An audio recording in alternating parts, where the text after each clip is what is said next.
সরকার জনগণের মতামত ছাড়া দেশের ভেতর দিয়ে ভারতকে রেলপথ তৈরি করার অনুমতি দিয়েছে।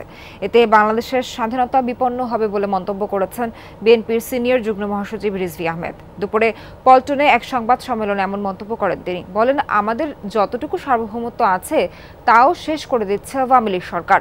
সরকার ভারতকে খুশি করে শুধু ক্ষমতায় টিকে থাকার জন্য এই কাজ করছে বলেও মন্তব্য করেন তিনি। এ সময় তিনি আরও বলেন, দেশের ব্যাংক খাত খাদের কিনারে। ধ্বংসপ্রায় অর্থনৈতিক খাত থেকে মানুষের দৃষ্টি ভিন্ন খাকে নিয়ে নানা অপপ্রচার করছে সরকার।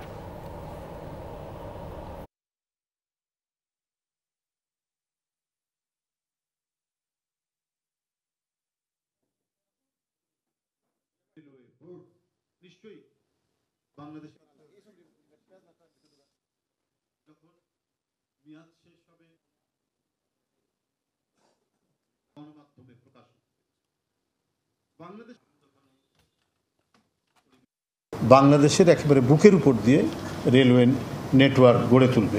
যারা বাংলাদেশের জনগণের বিরুদ্ধে গণহিংসার মনোভাব পোষণ করে তাদের কাছে বাংলাদেশের সার্বভৌমত্বের চাবি তুলে দেওয়া হবে এই স্থাপনার মাধ্যমে। এতে একটি স্বাধীন ও সার্বভৌমত্ব দেশের যে ইন্টেলিজেন্স ব্যবস্থা সেটি ভেঙে পড়বে।